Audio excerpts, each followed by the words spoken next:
Shalom, ibu, bapak, saudara-saudari yang terkasih di dalam Tuhan. Hari ini kita berjumpa kembali dalam pemahaman Alkitab yang membahas tentang kitab pengkhotbah. Sebelum kita mendengarkan firman Tuhan, marilah kita akan berdoa. Terima kasih Tuhan, Allah kami di sorga. Hari ini kami mengucap syukur kalau mendapat kesempatan kembali membahas kitab pengkhotbah. Bantulah kami hamba-Mu, beri kami hikmat akal budi dari sorga, supaya apa yang kami beritakan semua itu berasal dari Engkau dan memberikan penerangan kepada jemaat sehingga mereka boleh mengerti apa yang menjadi rencana Tuhan. Bantulah seluruh jemaat-Mu yang mendengarkannya di mana saja mereka berada. Terima kasih Bapa.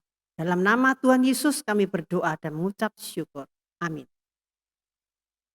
Tema firman Tuhan yang akan saya sampaikan hari ini adalah mencintai uang. Di dalam pengkhotbah pasal 5 ayat 7 sampai dengan 19 dalam bahasa Indonesia masa kini. Mencintai uang. Pengkhotbah pasal 5 ayat 7 sampai dengan 19. Kita akan membahas ayat demi ayat ya. Pengkhotbah pasal 5 ayat 7. Jangan heran jika melihat penguasa menindas orang miskin, merampas hak mereka dan tidak memberi mereka keadilan. Setiap pegawai dilindungi oleh atasannya dan keduanya dilindungi oleh pejabat yang lebih tinggi pangkatnya. Amin. Berbahagialah orang yang mendengar firman Tuhan, merenungkan dan melakukan dalam hidupnya sehari-hari. Orang miskin di sini adalah orang yang tidak mempunyai apa-apa, sedang ditindas. Dan inilah pemerkosaan terhadap keadilan dan kebenaran. Meskipun hal ini terjadi, orang tidak dianjurkan untuk memprotes zaman dulu ya. Bahkan supaya tidak usah heran atas peristiwa semacam itu. Hal ini terjadi zaman Israel kuno. Pada zaman Persia. Penindasan terjadi karena pejabat yang satu mengawasi pejabat yang lain. Para pejabat itu saling melindungi kepentingannya masing-masing. Dan waktu itu marak KKN, korupsi merajalela. Korupsi, penyelewengan, penindasan, kesewenang-wenangan dan penyalahgunaan kekuasaan adalah sesuatu yang harus ditentang atau dilawan. Contohnya apa? Di dalam kitab Amos pasal 8 ayat 4 sampai dengan 8. Pemandangan yang memilukan di atas bumi yang mengusik hati setiap orang baik yang mempunyai rasa keadilan dan kepedulian terhadap umat manusia yang ditindas karena miskin. Dan orang miskin itu tidak bisa membela diri. Namun Allah mengarahkan pandangannya kepada mereka yang tertindas dan memperhitungkan semua yang memperkosa keadilan. Amsal pasal 5 ayat 21 dalam Bimka dikatakan, Tuhan melihat segala-galanya yang dilakukan oleh manusia. Kemanapun manusia pergi, Tuhan mengawasinya. Jadi walaupun Tuhan itu di sorga, apa yang dikerjakan manusia di bumi itu Tuhan tahu dengan pasti. Pengkhotbah pasal 5 ayat 8. Bahkan hidup raja pun bergantung dari hasil panen. Dalam ayat 8 ini, hasil-hasil bumi untuk menopang kehidupan makhluk hidup. Manusia itu memerlukan tanah sebagai tempat tinggalnya. Dari tanah yang diusahakan manusia untuk menumbuhkan tumbuh-tumbuhan yang sangat penting untuk makanan semua makhluk hidup termasuk raja. Jika tidak terpenuhi, pasti akan timbul bahaya kelaparan. Hal itu adalah jasa orang yang pekerjaannya sebagai petani. Hasil panennya dari bapak-bapak petani itu tidak dinikmati oleh petani itu sendiri. Namun untuk menunjang kehidupan semua makhluk yang ada di muka bumi. Oleh sebab itu, kita patut menghormati dan berterima kasih kepada orang yang bekerja sebagai petani yang sangat berjasa untuk kelangsungan hidup semua makhluk di bumi. Lanjut, Pengkhotbah pasal 5 ayat 9. Orang yang mata duitan tidak pernah cukup uangnya. Orang yang gila harta tidak pernah puas dengan laba. Semuanya sia-sia. Nah, ini gambar orang yang senang sekali dengan uang banyak. Apa yang menjadi tujuan hidup saudara? Apakah mengumpulkan harta sebanyak-banyaknya? Mumpung aku masih hidup di dunia, kerja keras, uang masuk. Jika seseorang sudah memiliki kekayaan berlimpah, berbahagiakah hidupnya? Salomo adalah seorang raja yang sangat terkenal dengan hikmat dan kekayaan yang cukup banyak dan melimpah. Menyatakan bahwa kekayaan dunia ini adalah sia-sia. Sungguh benar apa yang dikatakan Alkitab. Karena di mana hartamu, di situ juga hatimu. Nah, ini gambarnya orang memeluk banyak harta. Apa yang dipikirkan tuh uang saja. Bahkan Injil Matius pasal 6 ayat 21 dalam Bimka dikatakan. Dan oleh karena ketidakpuasannya, orang kaya selalu berusaha bagaimana cara meningkatkan kekayaannya. Banyak sekali fakta orang-orang kaya tersandung dalam berbagai kasus penipuan, korupsi, dan sebagainya. Hal ini semata karena mereka ingin memperoleh kekayaan dengan jalan pintas di luar anugerah Tuhan. Firman Tuhan tak pernah berhenti untuk mengingatkan. Surat 1 Timotius pasal 6 ayat 17 Bimka. Kepada orang-orang yang kaya di dunia ini, hendaklah engkau minta supaya mereka jangan sombong dan jangan berharap kepada barang-barang yang tidak tetap. Seperti halnya dengan kekayaan.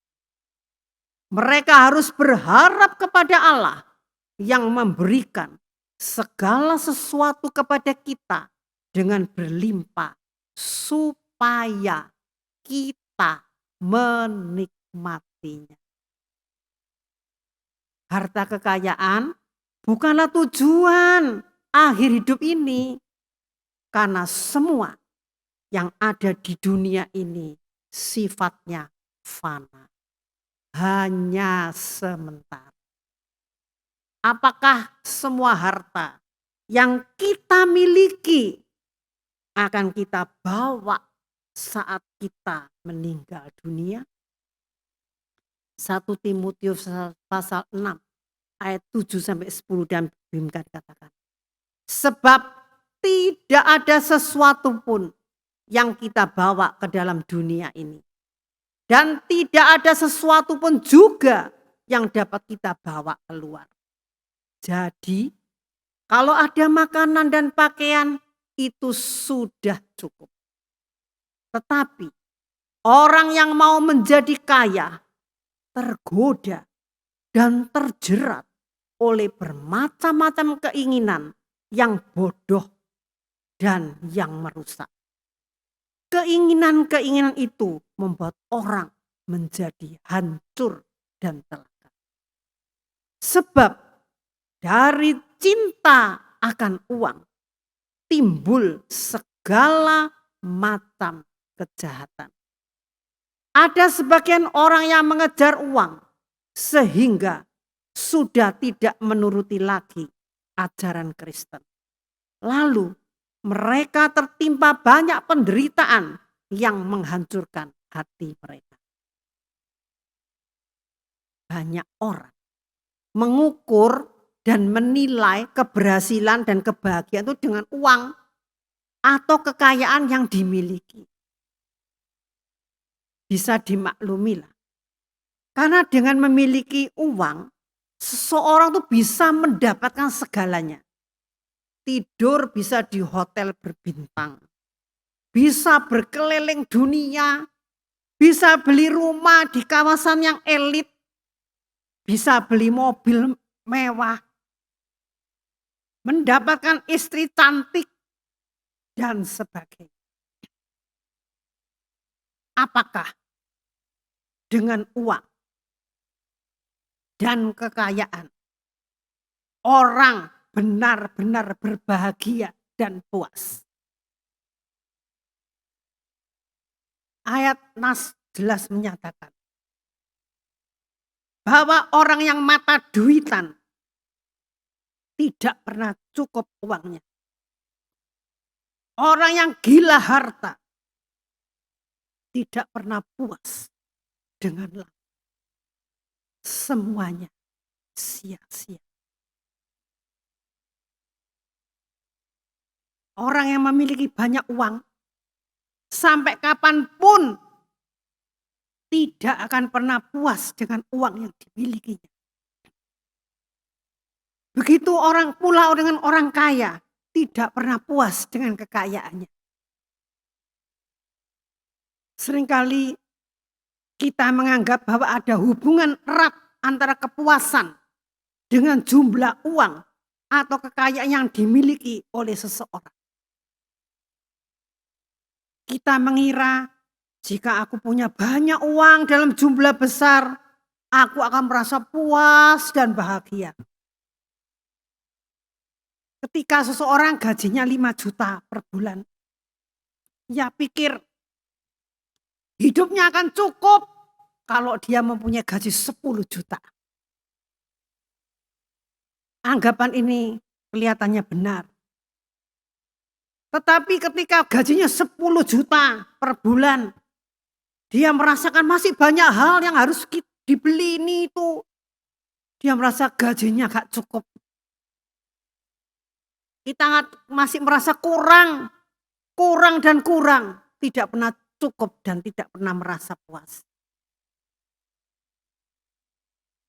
Habakuk pasal 2 ayat 5 dalam Bimka dikatakan, kekayaan itu selalu menipu orang. Orang yang serakah itu angkuh dan gelisah. Seperti maut, ia pun tidak pernah puas. Bangsa demi bangsa dicaploknya. Sebab itu berhati-hatilah. Kalau di dalam hati kita tidak ada rasa kepuasan dengan apa yang kita miliki saat ini. Pengkhotbah pasal 5 ayat 10.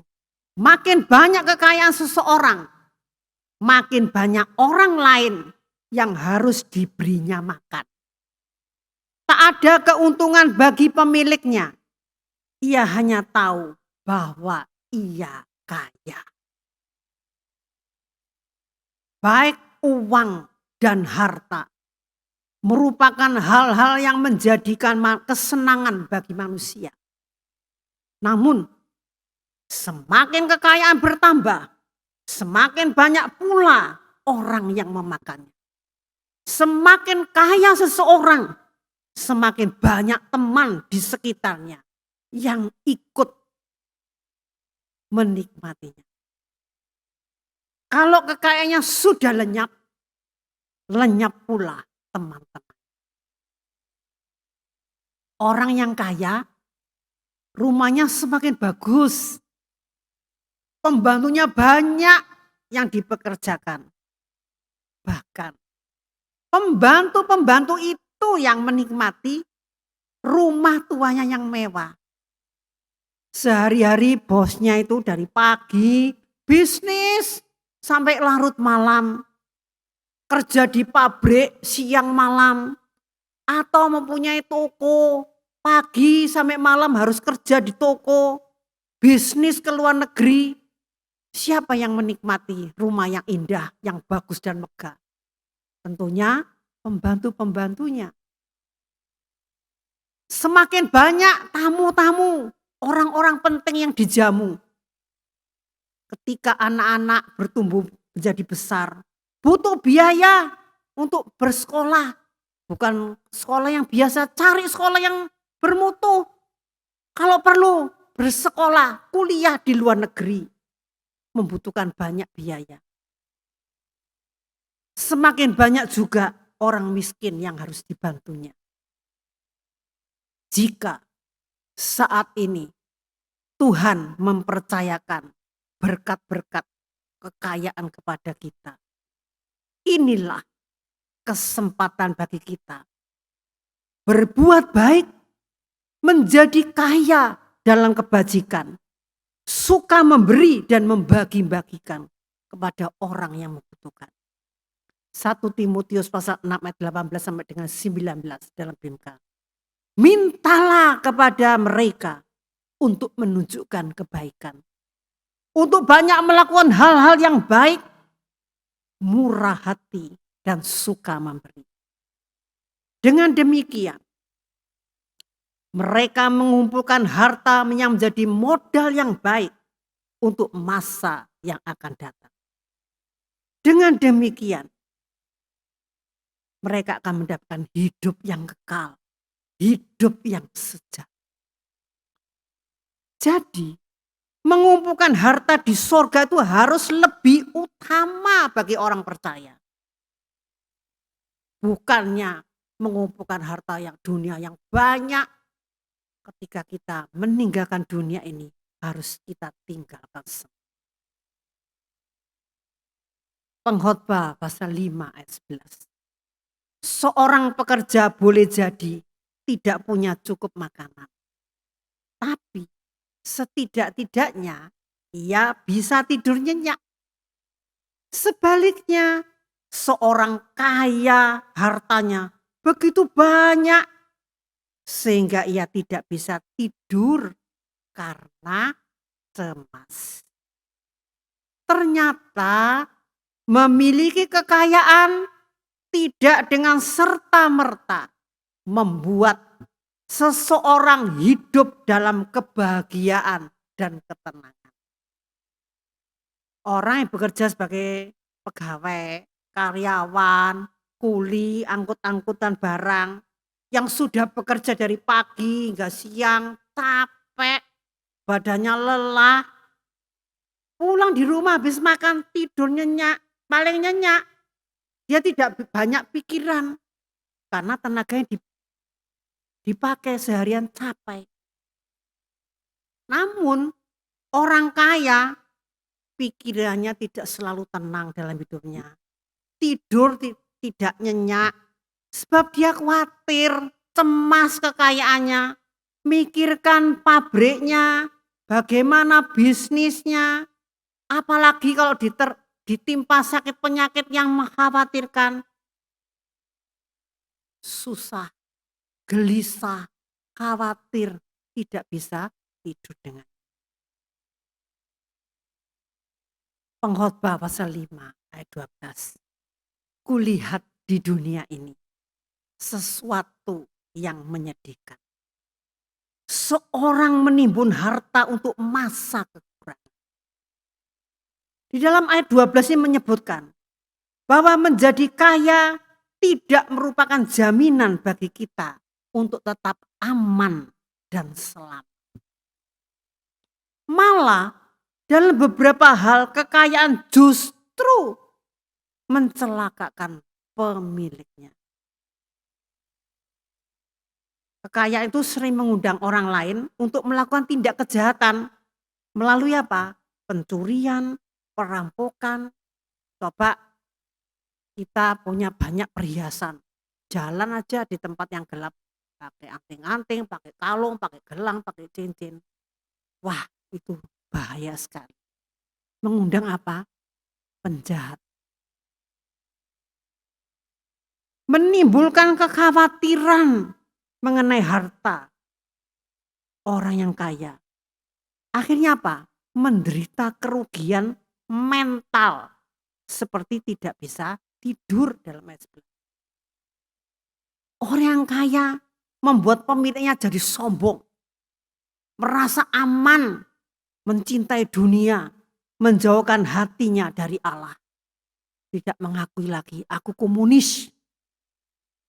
Dengan hartanya bisa memuaskan hawa nafsu dan hidup bermewah-mewah.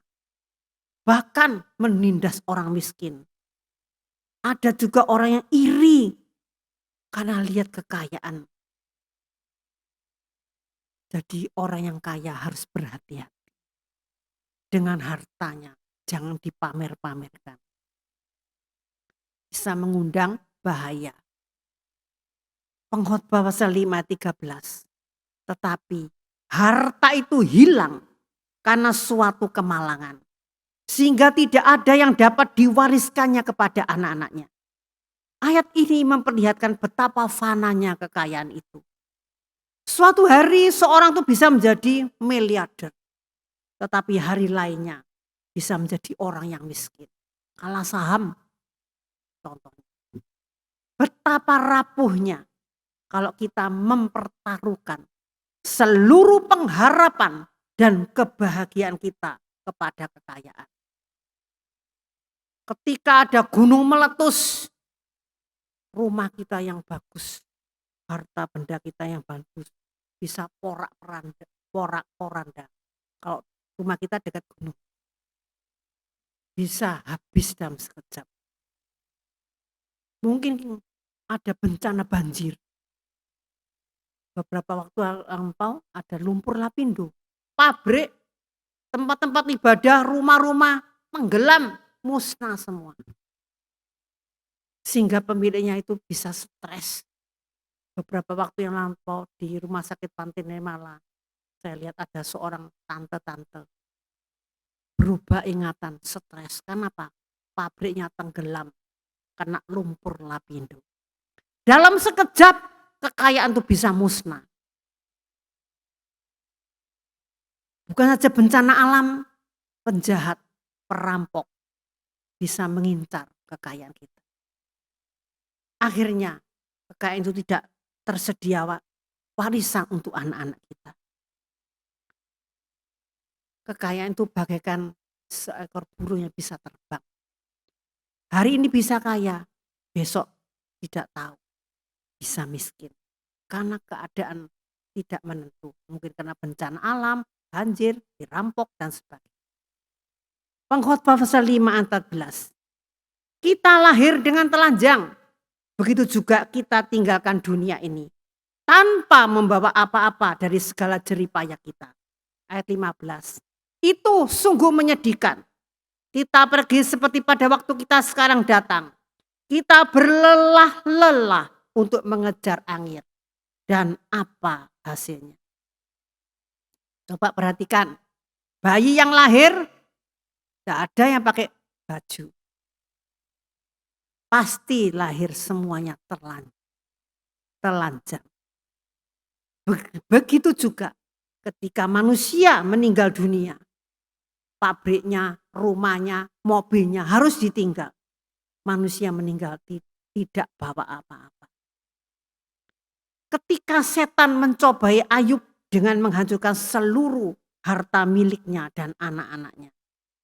Ayub mengatakan dalam Ayub 1 ayat 21 dalam Bimka, dia berkata apa? Aku dilahirkan tanpa apa-apa dan aku akan mati tanpa apa-apa juga. Tuhan telah memberikan dan Tuhan pula telah mengambil. Terpujilah namanya. Hal ini merupakan alasan mengapa kita harus puas dengan hal-hal yang kita miliki. 1 Timotius pasal 6 ayat 7 sampai dengan 8 dalam Bimka. Sebab tidak ada sesuatu pun yang kita bawa dalam dunia ini. Dan tidak ada sesuatu pun yang juga dapat kita bawa keluar. Jadi kalau ada makanan dan pakaian itu sudah cukup. Pengkhotbah pasal 5 ayat 16. Selama hidup kita meraba-raba dalam gelap. Kita bersusah-susah, cemas, jengkel dan sakit hati. Orang dunia yang tamak, yang begitu condong untuk memperbanyak hartanya, sepanjang umurnya dikatakan berada dalam kegelapan dan kesedihan. Mengalami banyak kesusahan, penderitaan dan kekesalan. Ia bukan saja tidak merasakan kesenangan dari hartanya atau tidak dapat menikmatinya sendiri, sebab ia makan roti yang diperolehnya dengan susah payah, tetapi ia kesal melihat orang lain makan darinya. Pengeluaran-pengeluaran yang dibelanjakannya membuat dia sakit, jengkel, apalagi jika ia menderita sakit, khawatir akan kematian yang menimpanya. Dia merasa belum siap, aku harus menghadap Sang Pencipta. Mazmur pasal 127 ayat 2 dan Bimka. Percuma saja bekerja keras mencari nafkah. Bangun pagi-pagi dan tidur larut malam. Sebab Tuhan menyediakannya bagi mereka yang dikasihinya sementara mereka sedang tidur. Bukan berarti kita tidak boleh kerja keras. Kerja keras itu harus. Tetapi orang yang cinta Tuhan, orang yang takut kepada Tuhan, Tuhan akan memberkati ketika dia tidur. Tuhan sudah menyediakan berkat. Pengkhotbah pasal 5 ayat 17. Maka mengertilah aku bahwa yang paling baik bagi kita ialah makan, minum, dan menikmati hasil kerja kita selama hidup pendek yang diberikan Allah kepada kita. Itulah nasib kita. Kebahagiaan seseorang itu tidak hanya terletak pada banyaknya penghasilan, tetapi pada kemampuannya untuk menikmati hasil jerih payahnya sendiri yang diperoleh dengan kerja keras, berjerih payah, dan berusaha dengan sebaik-baik.